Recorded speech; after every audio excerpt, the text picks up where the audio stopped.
Hi friends, smart बिन YouTube channel में आपका हार्दिक स्वागत है।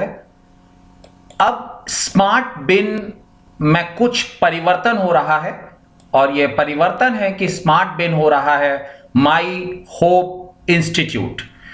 माई होप इंस्टीट्यूट पर स्मार्ट बिन की तरह ही आपको मिलेंगे लाइफ इंश्योरेंस एजेंट्स के लिए स्किल डेवलपमेंट के वीडियोस और प्रोग्राम्स। हमारा उद्देश्य सिर्फ इतना सा है कि अगर आप लाइफ इंश्योरेंस इंडस्ट्री से जुड़े हुए हैं एज एन कंसल्टेंट, तो आपका बिजनेस ऊपर की तरफ चलता चला जाए। आपने हमें पिछले समय में बहुत प्यार दिया है।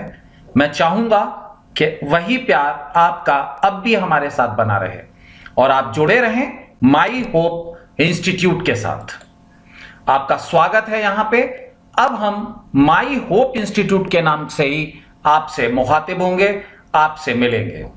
यहां जो वीडियोस मिलेंगे वो जीवन बीमा एजेंट से संबंधित स्किल डेवलपमेंट वीडियोस मिलेंगे जो आपके व्यवसाय को बढ़ाने में सहायक होंगे, चाहे आप किसी भी जीवन बीमा कंपनी से संबंध रखते हो। हमारा किसी भी जीवन बीमा कंपनी के साथ कोई सरोकार नहीं है। हम सिर्फ आपकी मदद करने के उद्देश्य से वो चीजें आपको बताएंगे जिन चीजों से आपके कारोबार को बढ़ाने में आपको मदद मिले। आइए आज फिर मिलते हैं और बात करते हैं उसी मोटरसाइकिल के दूसरे पुर्जे के बारे में। बहुत इंपॉर्टेंट है ये पुर्जा भी, है ना। देखिए, मैंने पिछले वीडियो में भी बताया था कि हर पुर्जे की अपनी अहमियत है। इतनी अहमियत है जिसे आप कम नहीं कर सकते, है ना। तो हमें हर पुर्जे को बिल्कुल सही करना है।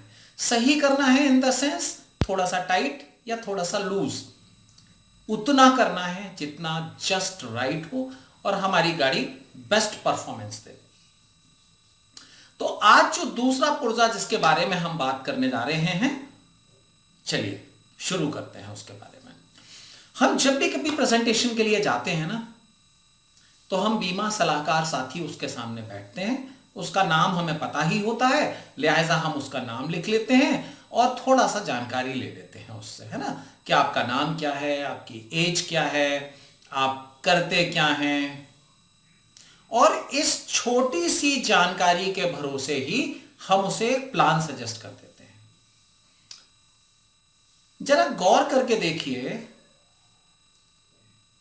डॉक्टर जो कि 5 साल की एमबीबीएस पढ़ता है, वो भी आपकी बीमारी के बारे में आपको बताने के पहले आपसे लक्षणों के बारे में पूछता है।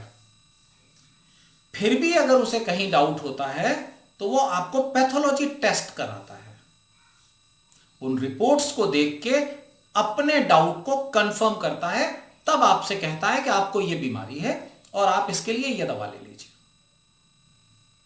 5 साल की एमबीबीएस करने के बाद हम बीमा सलाहकार साथी सिर्फ 3-4 चीजों को पूछकर ही उन्हें प्लान सजेस्ट कर देते हैं।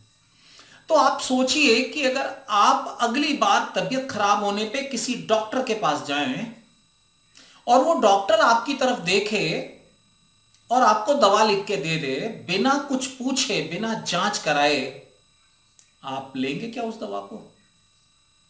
नहीं ना। क्यों? क्योंकि आपको यह ख्याल आएगा कि इसने पूछा तो कुछ है ही नहीं, दवा दे दी। अरे किसकी दवा दी, क्यों दी, काम करेगी कि नहीं करेगी? आप वहां से तो चले आएंगे, पर संभव है कि आप वो दवा खरीदे भी ना और तुरंत ही किसी दूसरे डॉक्टर को दिखाएंगे आप। क्यों? गए तो थे डॉक्टर के पास, फिर क्या वजह हुई? ओके, उसने आपसे कुछ पूछा नहीं, इसलिए आपने उसकी दवा खाई नहीं। आपको लगा कि काम करेगी या नहीं करेगी। बंधु, मेरे भाई, यही तो आपके साथ होता है। हम ज्यादातर बीमा सलाहकार साथियों के साथ यही होता है। हम अपर्याप्त जानकारी लेने के बाद उसको प्लान सजेस्ट कर देते हैं। ग्राहक को लगता है कि सिर्फ इतनी सी बात से ही कैसे डिसाइड हो गया कि मुझे ये वाला प्लान चाहिए, इसलिए वो आपसे कह देता है मैं सोच के बताऊंगा। कितने लोगों ने आपको सोच के वापस बताया? उत्तर आपके पास है ना, मेरे को भी पता है। तो उपाय क्या है इसका? देखिए, इसका उपाय सिंपल सा ये है कि आप ग्राहक के पास जब भी जाएं तो प्लान बेचने की कोशिश मत करिए, उसके साथ बातचीत करिए।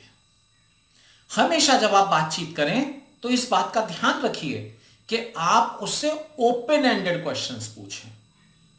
ओपन एंडेड क्वेश्चंस का मतलब ऐसे प्रश्न पूछें जिनका उत्तर लंबा हो, हां या ना में ना हो। जैसे एग्जाम्पल देता हूं आपसे, आप अगर किसी से पूछेंगे कि आपको अपने बच्चों की शादी करनी है, तो जवाब क्या होगा? हां या ना। लेकिन अगर आप उसी व्यक्ति से यह पूछेंगे आपको अपने बच्चों की शादी किस तरह की करनी है, कैसे इंतजाम करना चाहेंगे आप अपने बच्चे की शादी में, तो हां या ना बोलेगा क्या? नहीं ना, वो पूरा विस्तृत बताएगा। तो आपका काम क्या होने वाला है इस विस्तृत वार्ता में? बहुत काम है, बहुत काम निकलेगा इसी लंबे उत्तर से। आपको पहली चीज ये पता लगेगी कि इस तरह की शादी में खर्चा कितना होता है और इतने खर्चे को पाने के लिए हमें निवेश कितना करना पड़ेगा आज से। सिंपल। आप अपने ग्राहक से ये पूछ सकते हैं, भाई साहब, ये नौकरी कब तक करने का इरादा है आपका? उसके बाद आप क्या करना चाहेंगे? सर, ऐसी कौन कौन सी जगह हैं जहां घूमने की योजना आप और भाभी जी बनाना चाहते हैं? भाई साहब, ऐसे कौन से देश हैं जहां आप जाना चाहेंगे और क्यों? भाई साहब, मैं आपसे जानना चाहता हूं कि आपने बोला कि आप अपनी बच्ची को आर्किटेक्ट बनाना चाहते हैं, क्या मैं जान सकता हूं इसके पीछे क्या वजह है? ये सारे लॉन्ग क्वेश्चंस आप उससे पूछिए, तभी आप सही मायने में एक अच्छे सलाहकार की तरह चीजों को समझने, परखने और आंकने के बाद अपने ग्राहक को सही प्लान का सजेशन दे पाएंगे। अच्छा, प्लान अगर सही है और उसका प्रीमियम अगर सही नहीं है तो भी बात नहीं बनेगी, क्योंकि उससे मिलने वाली राशि जो होगी उसकी जरूरत की राशि से बहुत कम होगी, क्योंकि आकलन लगाने में आपसे गड़बड़ हो गई। आकलन में क्यों गड़बड़ हो गई? आपने बात नहीं की, आपने पूछा नहीं अपने कस्टमर से। ऐसे केस में मैं आपको यही सलाह दूंगा कि आप अपने कस्टमर के साथ बात करने में ज्यादा वक्त गुजारिए प्लान बताने की तुलना में। और जब आप ये प्लान बताने की नौबत बहुत बाद की है, पहले उसको समझ लीजिए। राइट? आप ग्राहक से पूछ सकते हैं कि अगर कोरोना जैसी स्थिति दोबारा अगर आई तो आपके पास क्या प्रावधान है उस बीमारी से लड़ने के लिए।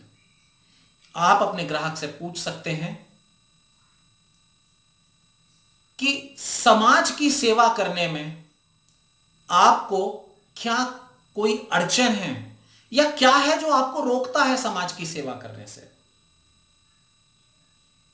इस तरह के ओपन एंडेड क्वेश्चंस जब आप अपने ग्राहक से पूछेंगे तो आपको आपके ग्राहक की एक बेहतर अंडरस्टैंडिंग आएगी और उसके बाद आप अपने ग्राहक को प्लान सजेस्ट करिए। दूसरी चीज, जब प्लान सजेस्ट करें ना तो उसकी जो नीड है ना, ये जो उसकी नीड है, इसके साथ उसे बैठा के बताइए। ये कस्टमर की नीड है, ये आपका प्लान देता है, इसको फिक्स करिए और फिर उसके बाद जो गठजोड़ बनेगा ना, ये अच्छों को कन्विंस कर देगा आपका प्लान खरीदने के लिए। तो आज हमने जो दूसरी बात सीखी वो ये, ग्राहक को बोलने दीजिए, ग्राहक से पूछिए। ग्राहक जब बोलेगा तभी आपको क्लू मिलेगा कि उसे चाहिए क्या।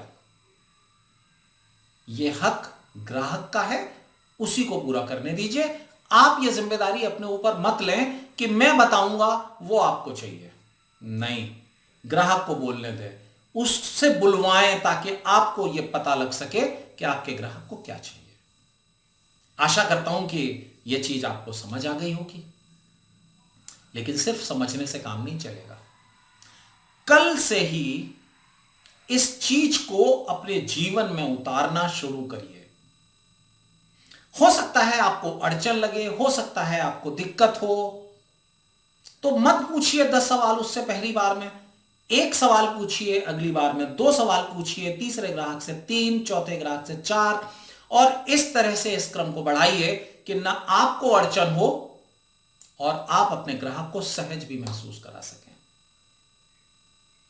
तो शुरू कर रहे हैं ना कल से आप इस नई चीज का अभ्यास, और बिलीव करिएगा, ये जितना आप अपनाएंगे ना अपनी जिंदगी में, उतना ही आगे की तरफ बढ़ते चले जाएंगे। थैंक यू वेरी मच, धन्यवाद आज के लिए। फिर मिलेंगे एक और नई आदत में सुधार का सजेशन के साथ में। Thank you.